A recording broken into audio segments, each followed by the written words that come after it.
You see that thing in front of you? This is my modded 3DS. There are many like it, but this one is mine.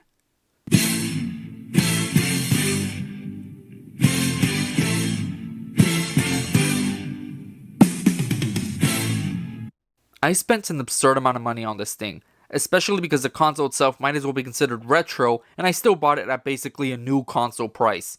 Oh, are you mad that I call the 3DS a retro console? You feeling old? You gonna poop your pants, old man? Well, don't look at me, because Nintendo themselves recently released a commercial portraying the 3DS as a relic of simpler times. So be mad at them. So yeah, when I bought my 3DS, guess what was already installed in it?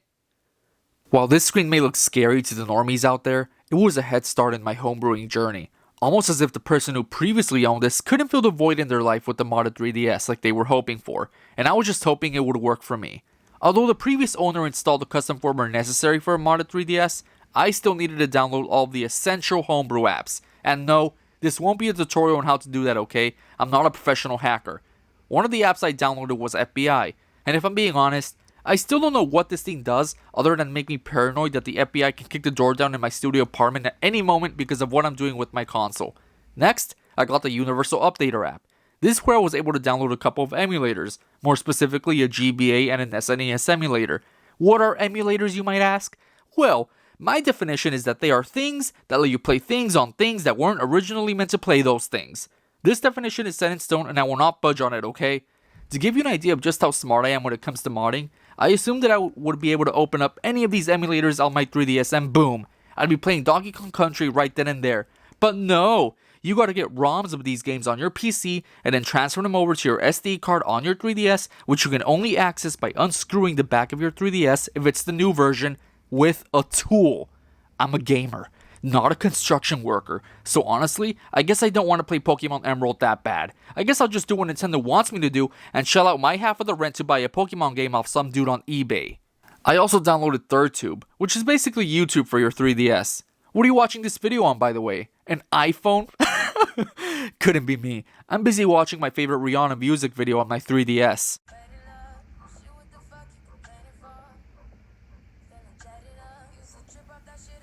God, I hope the crappy 3DS speakers shield this video from a copyright strike. Or are you in the mood for some other kind of entertainment? Then you could fire up a Mr. Beast video instead. Ah, perfect. Mr. Beast, please notice me. Maybe you'd rather be an intellectual like myself and read a good book instead. Well, a modded 3DS lets you do just that. My first attempt at reading on the 3DS was me downloading an app called D-Writer. And right off the bat, I closed this app because I am not a D-Writer. And because it just didn't feel like I was reading a book on this app. The layout was just kinda ugly. Instead, I downloaded DS Libris, if that's how you say it. An e-reader for the DS that I can use on my 3DS through the Twilight menu. And after jumping all of those hurdles, I was finally able to access my favorite book of all time. Dune. I don't need this anymore. Alright, you may be wondering. We don't care about any of this. Talk about some games. And to that I say, this is a video about my modded 3DS. So why would I talk about regular 3DS games that you can play on an unmodded console? Is there something unique to a homebrew 3DS that has to do with being able to play these games on it? Are you alluding to something that is perhaps illegal? Something that rhymes with virusy, maybe? Huh? You degenerate, get out of here, you're not welcomed here. I would never condone such behavior. But I will talk about some mods for a couple of 3DS games, such as the very popular ChatGPT 7 mod for Mario Kart 7. In this mod, you get to play custom Mario Kart tracks some nerds built for our enjoyment. Oh, and you get to play online against other like-minded 3DS hackers. This was a really cool experience for me since I never really appreciated online Mario Kart 7 when the 3DS first came out. So I figured, hey, what better time to absolutely wreck some dudes in Mario Kart 7 than now, in my late 20s. Bruh, Kanye West is taking the lead. It's literally just me and him. We are the only two Mario Kart CG ChatGPT players at the moment. I can't let him beat me in my own video. You can also play a hacked version of the popular new Super Mario Bros. DS game appropriately named Newer Super Mario Bros. On the 3DS. I played the first 3 worlds of this game and I was very impressed with the quality of it and just how much this felt like a new entry in the DS era Super Mario series. It's crazy to think that there are people out there that just create new gaming experiences for like zero profit. Obviously it wasn't from the ground up, but it's still impressive nonetheless, especially to a noob like me who doesn't know anything about making hacks or ROMs for games. and I recommend it if you're looking for a new experience in the world of Mario. And obviously you better use your own copy of New Super Mario Bros. DS to hack, or else the Nintendo Ninjas will be at your doorstep.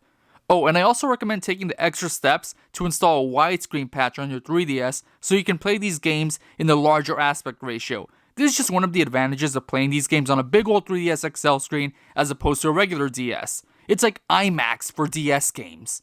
On a completely random note, with my modded 3DS, I also gained access to the ultimate Twitter killer, the Miiverse, or if you want to get technical with it and specific, the Arverse, which is an app that brings the Miiverse back to life on your 3DS. I mean, who wants to use a social media platform that is infested with bots trying to get you to subscribe to their OnlyFans page when you can hop on Arverse and chat with your favorite communities, like the popular Lobster community?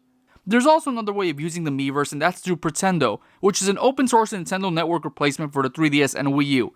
But I wasn't smart enough to get it to work, so oh well. I don't know of any big differences between this and Arverse. If anyone watching this does, let me know in the comments below, please. Am I missing out on anything here?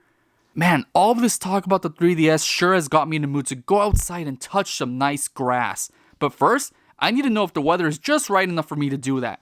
So I did what any sane person would do, and downloaded a weather app on my 3DS called Forecast. According to this app, it looks like the weather might be too dangerous for me to go outside today, so I'll just stay in instead. I'll check it again tomorrow. So apparently, my procrastinating self took so long to make this video that in the time it took me to edit it, a major new development hit the 3DS modding community, and that is the Red Viper, a Virtual Boy emulator for the 3DS. I barely knew what a Virtual Boy was until I heard this news, but after looking into it further, I was very impressed with what the creator of this emulator accomplished. So for the two people who don't know, the Virtual Boy was a failed Nintendo console that sought to bring you the ultimate 3D gaming experience. I don't have any hands-on experience with the console, but based off of what everyone and their grandmas have said about it, it was very impractical to use, because you had to position yourself in an awkward pose leaning into the console screen, like if you had to use an Apple Vision Pro without the head strap, and instead it was mounted on a tripod, for all you millennials out there. And if that wasn't uncomfortable enough, the games all have this dark red and black look to them that just makes me want to vomit from looking at them for too long. So back to the Red Viper, this emulator is impressive to me because I believe it does something few emulators do, and that is drastically improve the experience of playing the games when compared to the original console.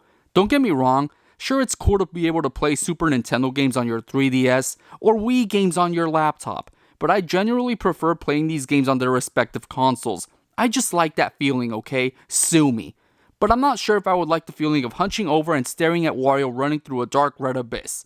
That is why the Red Viper is very cool. Now that I basically created the ultimate modded 3DS, I think it's time to package this baby up in a nice little bow, and by that I mean customize it with the theme with the anemone, whatever it is called, theme manager.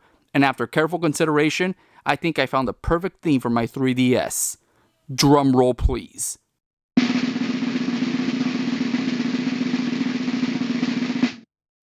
Isn't it glorious?